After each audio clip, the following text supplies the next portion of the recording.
Good morning, happy Thursday, and welcome back to the Sage Sorority. How are we doing, guys? I'm your host, Chantel.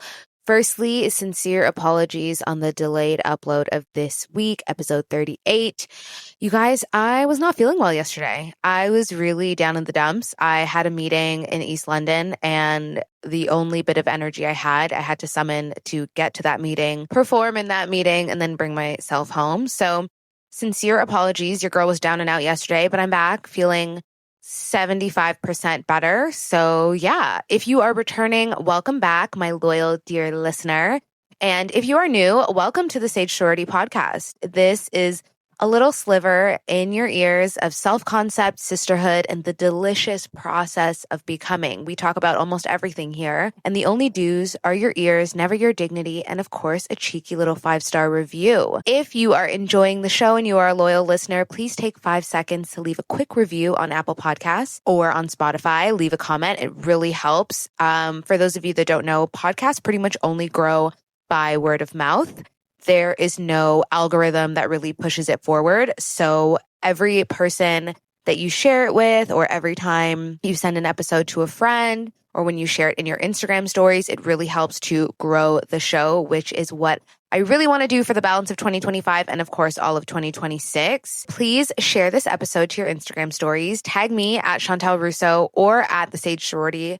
We love a little tag. We love a comment if you're a Spotify girly. I love seeing how you are integrating the Sage Sorority into your day. Great. Now that that's out of the way, we have spent all month exploring what I've been calling our autumn energy reset. This was a 5-part series for every Thursday in October. And so far we covered the Great Lock-In. That was episode 34, I believe, at the top of the month. Then the social season, which was episode 35.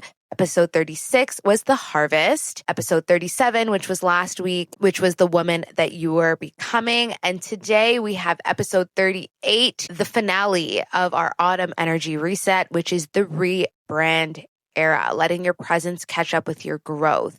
So I hope you guys have been loving the series so far. It's been really good for me also to harness the month. We have 5 Thursdays in October, and it's been really interesting because, as you know, which I discussed in episode 34, which was not letting autumn be this weird gap between summer and the new year, I really wanted to take what can be a blip in a lot of people's lives and really give it a little bit of grit to make sure that we are ending the year and starting the year on a high and not letting the summer kind of slow reset, sexy laziness carry on through. So I hope you guys have been enjoying it.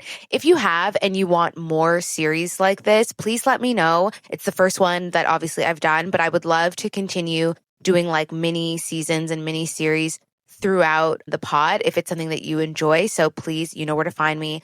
All the information is in the show notes. So let's get into today's episode. Okay. So we know that growth happens on the inside first, right? You commit to doing the work and you begin to have incremental shifts, you evolve. But what about your surroundings? What about the outside? They often need a minute or two to really catch up. Your friends still will likely see you one way. Your feed will likely reflect the old you. Your closet is literally screaming 2022. And let's just call that a bit of an identity lag. And it's very, very real.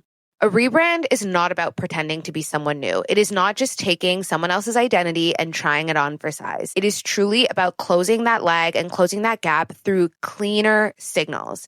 And here's the thing. Every part of your life is already sending some sort of signal, whether you believe that or accept it.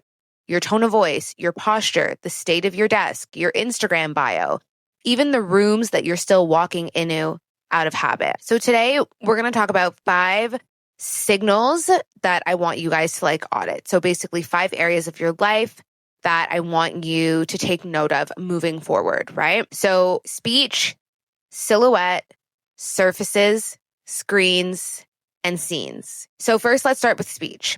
How you talk. Are you hedging? Are you apologizing before you even start? The just, the likes, the ums, the ahs. We've talked about this, right? Silhouette. We're going to talk about that as well. Your daily uniform. What does it say before you open your mouth? How are you physically presenting yourself to the world? I'm sorry if you're someone that believes it doesn't matter. This is the wrong pod for you because it absolutely does. Surfaces. The first thing people see, your desk, your entryway, your car, the first thing you see, your nightstand. All of these things matter. Trust me. Chips make chunks. Screens. This is a big one. What is your screen time looking like? FYI. But what is your digital presence? And if you don't have a digital presence, that says a lot too. Sorry. Bios, your follows, your pinned posts. What are you reposting? What's on your feed? What's on your explore page? I have many friends that we swap TikToks and Instagrams to each other. And sometimes they'll send me things and I'm like, yeah, your FYP, for those of you that are on TikTok, and or your explore page is absolutely insane. Like I can tell that digitally we live in two very different worlds. And then finally, scenes. Actual room and people still treating you like the old version. What does that look like? How can we adjust? This episode is about bringing those signals back into alignment with where you are right now and where you're headed.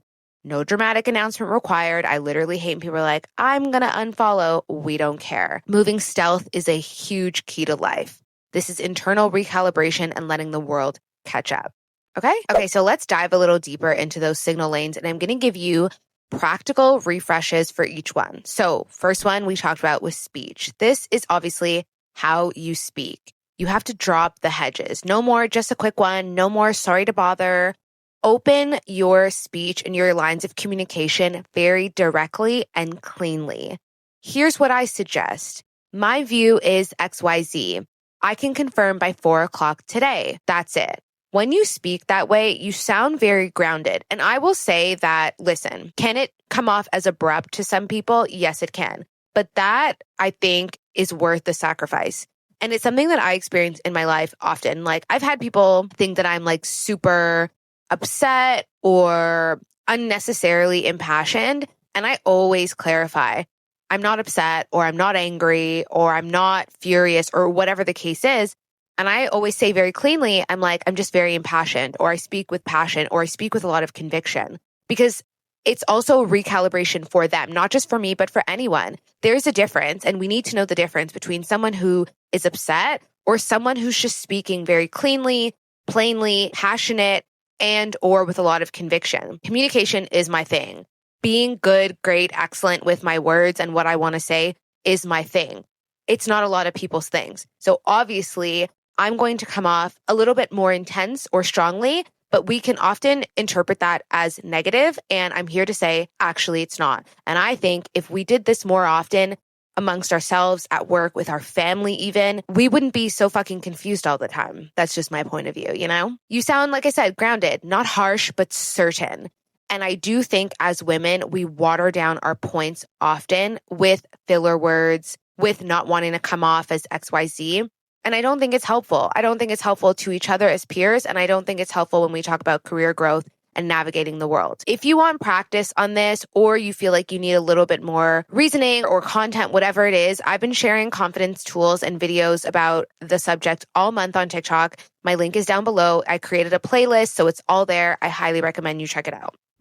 Next, silhouette. So I don't think I told you guys this, but I'm actually going through my own rebrand clothing wise. Clothing has always been my thing. I took fashion business when I was in school. I went to a makeup artistry school. I've always worked in fashion and beauty and done things surrounding it since I was a teenager. I love clothes. I love the art of clothes. I love fabric composition. I love fit. I love silhouettes. I love it all. I love retail. I love it all. But because I love it all, quote unquote, I can go a bit off the rails with what I buy. And because I love it so much, I can easily get swept into it. And it's like, okay, I buy something, but like, really, does this fit my style? Does this fit my lifestyle? You know, like I live in London. I take the tube often. Like, do I want to be walking in heels from the tube, off the tube? How often am I going to get use out of it? Not everything is for every day, which is totally fine. Am I holding on to it just because I like it, but I'm really not reaching for it? All of these things, right? And it ends up with a closet that is bursting at the seams and a rolling rack that you can't even really sift through because you have too many damn clothes. And I already went through a massive purge a couple months ago, and it's something that I'm going to have to continue. But through this, I'm like, I think I want to change the way I dress, which is kind of crazy because I don't think there's anything wrong with the way I dress, but I do think I want to streamline everything and just do that for a while and see how it feels on the other side. So I really feel this deeply, and I want you guys to choose a 3-word style filter just for this season. Like maybe your style words would be feminine, flexible, and comfortable. Those are 3 words. Maybe it's elevated, soft, and purposeful. I don't know, but you pick 3 words. I think for me, just at the top of my head, mine is definitely flattering. I think that is above all what I want to make sure is that everything that I own in my closet is flattering to my body type. Even if that means I feel like everything looks the same, I just want to try that out for a little bit. So everything is flattering to my body type. I've talked about this before. Obviously, I have a bigger bust, short torso, long legs. So flattering, I would say tailored, which again goes into fit, and I would say functional. I just can't be wearing things that I have to adjust all the time or I feel uncomfortable in. And just those 3 words, you can tell I'm really focused on fit in this season. You might be focused on color. You might be focused on texture. You might be focused on shape. Those are the 3 tenets, I think, of making an outfit interesting. If your outfit is interesting in color, great. If not color, then texture. If not texture, then shape. I actually got that from a TikTok that became like a sound, which I really like because I think if you're shopping and you're like, I hate the way I look like shit, everything is so boring, that is a really good way to think about when you're buying clothes. When you look at a top or you look at a pair of pants or you look at a jacket or whatever, is it interesting in color? Is it interesting in shape? Is it interesting in texture? It's a really good way to buy clothes. For me, if a piece does not fit that flatters, it's a no. Doesn't matter how beautiful it is, doesn't matter how trendy it is, doesn't matter if it's in one of my favorite colors, because one thing I do is like if something's in red, because red just doesn't come around that often, the red that I like, I'll buy it. And then it's just like, yeah, I know I want more red clothes, but maybe I should just find red clothes that actually fit my body type in a way that is flattering. You know what I mean? Next, I want you to do a uniform day. I want you to pick 5 repeatable outfits, take mirror pictures in them. This is also key, right? When you're going to Zara or Mango or any of those things, you need to go to the fitting room. Even if you're not shopping, you need to try on things and you need to take pictures and videos of how things look on you. Save them to an album called Q4 Uniform. You will thank yourself. Take the outfits. If you're not buying anything, create the outfits based on what you already have. And I'm talking everything. Like you're going to wear the top, you're going to wear the jeans, you're going to wear the shoes, you're going to wear even the sunglasses or the purse or the coat, whatever it is that makes the uniform, you are going to wear it top to bottom and you are going to take a picture of it. And you are going to do that for 5 outfits. Don't tell me you don't have 5 because I'll make you find 6. Take those outfits, wear them, take a picture. That is going to be your go-to. Whenever you're like, I'm on my period, I feel like shit. Which of these outfits make me feel less like shit? That's what you're going to wear. I'm going out on a date, I don't know what to wear. That's what you're going to wear. Oh my God, I have to run across the street to run an errand. That's what you're going to wear. You're not going to wear sweats. You're not going to do a pajama run. You're going to wear one of those outfits. You get me? And obviously your final finishes matter. Clean your shoes, guys. Physically, I mean clean them. If you've got trainers that the laces could be washed or replaced, wash them. Wash your trainers. Some of your trainers you can easily throw in the washing machine. I definitely do. You let them sit out for a few days. They dry. Bang. They look nice. Bring your shoes to the cobblers. I have my Chanel slingbacks that I love so much because they're my go-to when I want to wear a heel, but I want to be comfortable. I need to bring them to the cobbler. And I'm going to bring them to the cobbler because I'm committed to having these shoes for as long as I can.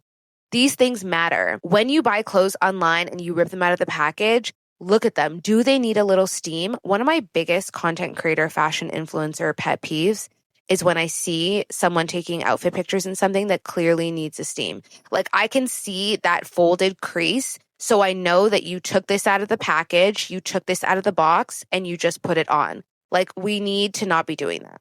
Steam your clothes, please. And trust me, I love a wrinkly fit like anyone else. My mom, who's listening, is dying inside. But still, not when I'm like taking pictures. Like, come on. Especially things like blazers and coats. Oh my gosh, a coat with a crease in it absolutely sends me. Like, please. These small little cues say present, okay? They say I'm here. I take value in the way I look. It's not about performance. It is about you taking care of yourself and looking good. And who doesn't want to look good? Next, we've got surfaces. We've talked about this before, so I'll keep it short. Focus on the visual thresholds only. Your entryway, your desk, your nightstand. Remove 5 old or low energy items, things that you're not using, things that really have no purpose. Like I had a luggage ticket on my desk for 5 days, and I'm like, why is this here? This needs to be in the garbage. Is it a big deal? No. But is it annoying? Yes. You can add a visual anchor, a candle, a tray, a hook, a diffuser. I have a light on my desk that I really love because it's one of those mimic daylight lights. So it's got a warm tone and a cool tone. And I love that. Instant upgrade. It also has a USB charger, so I'm able to charge my phone quickly. I have a stand for my phone, which is easy because I don't always want to be looking down for my phone. I'm so paranoid about having like an arched neck. So keeping things at eyesight or slightly below eyesight is really helpful. Get a stand for your phone that's also adjustable so you can raise it higher. I really, really like that. It honestly sounds so like minutia, but I'm telling you, it makes such a difference. Signal 4. Screens. Obviously, this one's big. I want you guys to do a very quick audit on your phone. Set a timer for 10 minutes and go on your FYP on TikTok or okay, let's start with TikTok. Go on your FYP with TikTok and you're going to scroll. You're not necessarily going to listen to every video, but you're going to get the gist of every video. And whatever is not interesting to you, you're going to hold it down with your thumb and you're going to say not interested. Even the ads, right? I feel like people I talk to that have TikTok are always so surprised that this is a thing. And I'm like, yes, sometimes your FYP will switch up because the algorithm is trying to show you new things.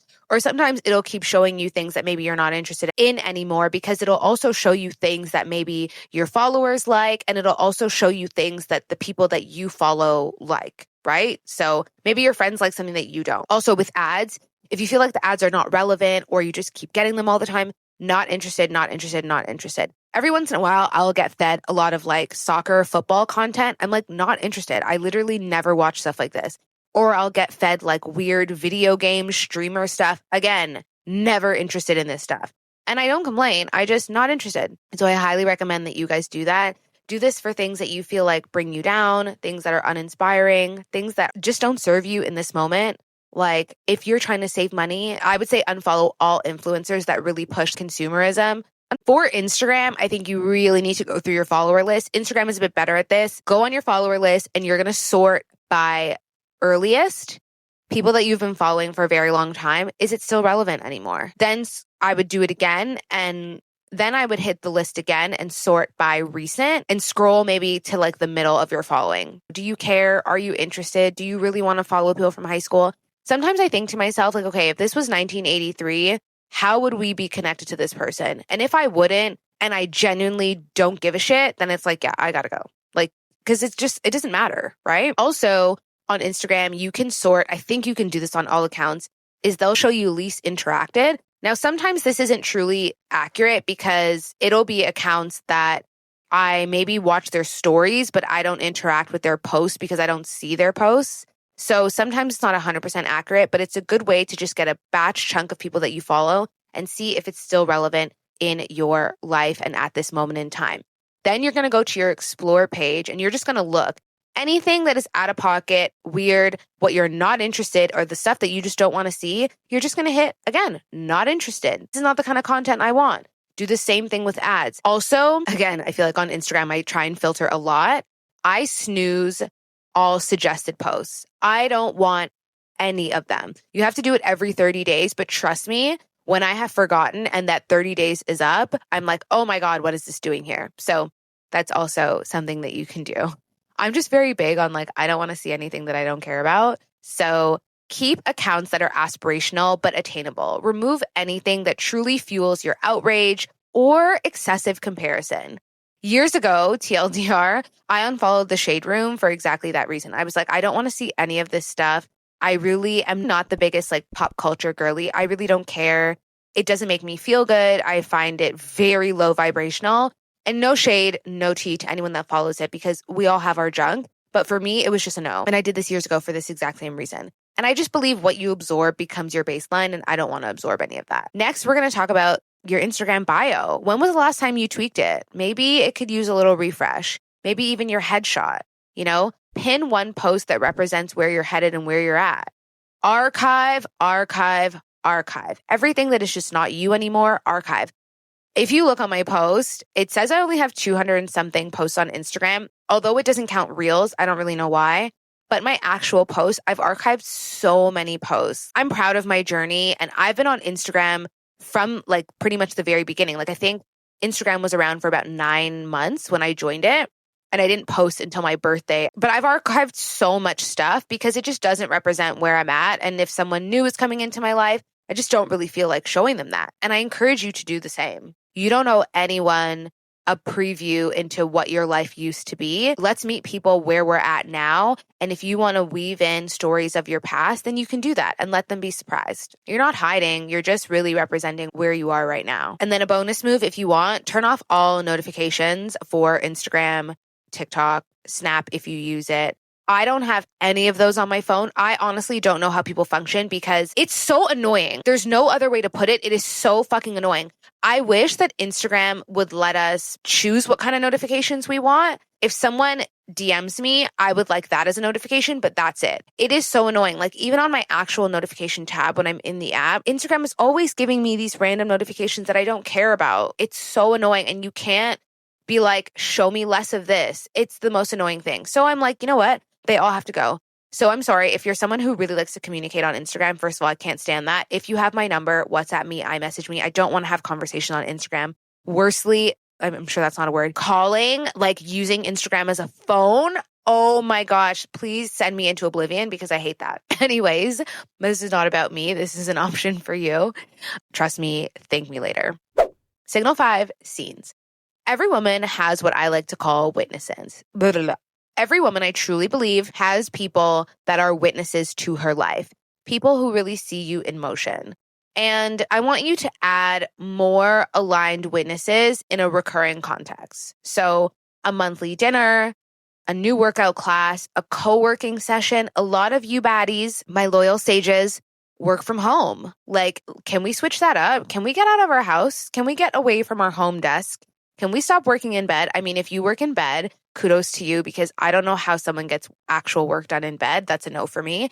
But can we add a co-working session? Can we add a little WeWork? Can we add a little Soho House? It is a really good way to switch things up and make your new energy visible. Also, it's networking. I saw a TikTok a while ago that a man was like, I think if you're going to work in a coffee shop, you should be open to someone asking you what you're working on. And I love that. Like, I'm never going to go up to someone and be like, what are you working on? But I do like the idea of two people with their laptops cracked open at 11:30 at a local coffee shop, and we're clearly like getting to business. I love that. I love that. Even if we're in silence, I love that. If you don't want to spend money, libraries, hello, libraries were the OG co-working spaces. They absolutely were. People were always working in the library. That's what libraries were. So that's a great way. And get a library card while you're at it because you don't have to buy books if you don't want to. When it comes to rooms, follow the 70-20-10 rule. 70% familiar, 20% new, 10% aspirational. This is key. When we say this, I mean, okay, if we take the co-working, working from home equation, 70% of the time you're going to work from home. If you're like, girl, I'm really not trying to like leave my house. It just adds to my day, yada, yada. Okay, fine. 70% of the time you are going to work from your house. 20% of the time you are going to work somewhere new. Local coffee shop, local cafe, library, whatever. Somewhere new. 10% of the time is going to be aspirational. I think the easiest and the best aspirational WFH is perhaps a members club. Ideally, one that you can maybe get like some sort of a day pass. You don't have to make like a loyal annual commitment, or fancy hotels. I think that mix keeps you grounded, but obviously still growing. So now that you guys have the actual framework, here are a few micro habit swaps that will actually stick. Trust me on this. You want to give a 2-beat reply. So this is what we talked about earlier about our speech, right? So something like, got it, circling back at 4. Before you send like lengthy text messages or emails, see if you can remove the fluff without removing context. I literally had to do this for myself this morning. Wrote out a paragraph to send to a potential client, and I was like, I think I can do better. I think I can tighten this up while not removing any context into what needs to be said at this stage. Very proud of myself, by the way. I did that in bed. It gives you focus on your message and also gives you authority. No matter what position you're in, guys, whether you are down and out, desperado, 3 pounds to your name, you always have authority. Don't ever act like you don't. Number 2, the night before. So you're going to take it back to being maybe 10 years old. I don't know if your parents made you do this, but my parents definitely did. I had to figure out my clothes from the night before I was going to school the next day. I want you to do that for yourself tonight. I know some people still do it. I definitely do not. Unless I'm like really worried, then I'll do it. But I really, really, really don't. Lay out tomorrow's outfit from your uniform album. You're going to pick one of those uniforms and you're going to lay it out. And I think the easiest way to do this is just have everything on a hanger. Oh, you know when I do this, I actually do this if I have a very early morning flight and I need to wake up and time is of the essence. I lay out what I'm going to wear, like airport. That's probably the only time that I lay out my clothes. But it is very helpful. I have my shoes. I lay out my socks, my accessories, sunglasses, earrings, jewelry, whatever. I have it all laid out. It helps with that early morning drift. And I'm telling you, you just feel better when you know everything is there for you, ready to go. Finally, calendar front row. I want you to add 30 minutes of your rebrand maintenance each week until it's complete. If it's not scheduled, it slips. You guys know when it comes to iCal, iCal is life, she is Bae, she is Bible, iCal. If it's not in the iCal, I'm not remembering. Please don't ask me to remember anything if it's not in the iCal. All of my workout classes, meeting up with my friends, meeting up for a drink needs to be in the iCal. It just does. And if you're rolling your eyes at this, do it and then come back to me and say if it doesn't work, because I'm telling you it's going to work. It's literally going to work and it's going to change your life. Simple, boring consistency is what locks in the change. I'm so sorry. I don't make the rules. You know what I'm going to say? Chips make chunks. Okay, so let's talk about the emotional side, right? Because you can update all of your 5 signals, but if the people around you are still really responding to the old you, that friction and that disconnect is very real and can be also very disheartening. It's almost like a little bit of a reputation debt. You know, people are still interacting with your, if we want to use a digital term, your cached version, your old cookies version, and they haven't uploaded, downloaded the new update yet. They're still on iOS 10 when you are on iOS 21. You get me. But you don't clear that debt and you don't clear that cache by making some grandiose announcement, right? It's through consistent, incremental, small signals. There's a reason why I keep reiterating these words, small, inconsistent, consistent, signals. Chips make chunks, because I want you guys to understand that it's in the small things that you get the best life you could ever have. It's what gets you from this side to the other side. That's what this is about. And 3 really easy ways to do that. Signal stacking. I want you guys to repeat the same upgraded behaviors in the same room. Arrive on time. Say one clear thing. Follow up once. Consistency beats intensity every day of the month. And we know this even in dating, right? Do you want grand gestures from a guy every once in a while, or do you want consistency day in, day out? I mean, if you're sane, I know what you're going to choose. Another thing is retire, some of that legacy. So maybe a behavior that you do to make other people comfortable, maybe self-depreciating jokes, maybe automatically being the fall person, something that maybe you just have always done through pattern that you're like, I think I want to give that up now. I'm giving you permission to tuck it away and retire it this week. There might be some friction, adjustment pattern while everyone's recalibrating to the new you, but it's okay. Hold the line. As long as you don't falter, everyone else will learn. Set a boundary line that matches your new standards. Something like, I don't do last minute anymore. Send the brief by end of day and I'll confirm a slot. Warm, firm, no unnecessary backstory. We really don't need to give backstories for everything. That doesn't mean be a bitch. That doesn't mean be mean. But it also means like you're an adult and you're speaking with an adult and it's okay. Not everything requires some rabid disclaimer. You know what I mean? Give your new defaults at least 21 days. They say 21 days to make a habit. I personally think it's longer, but at least give it 21 days publicly before you decide things are not working. People cannot adjust to something that you only show them one time. And you can't do this also out of anger or angst or any negative emotion. Do it from a place of calm, peace, and happiness.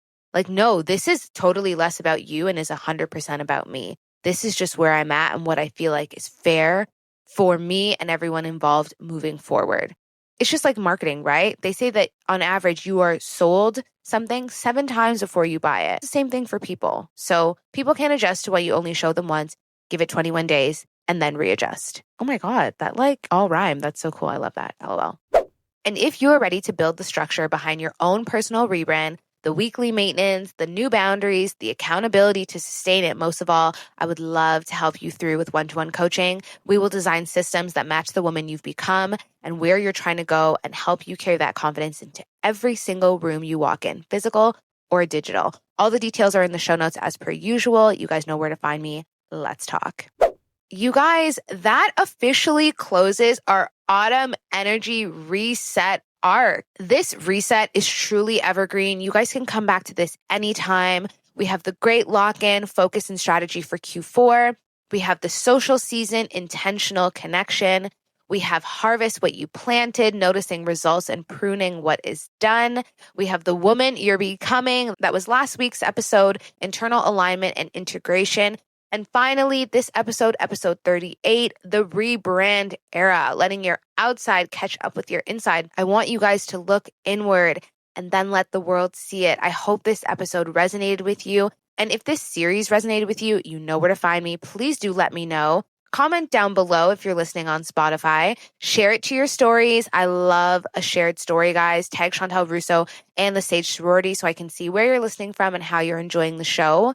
And before we wrap, I want you guys to truly, truly remember, I mean this from the bottom of my heart, you are an amazing person to know.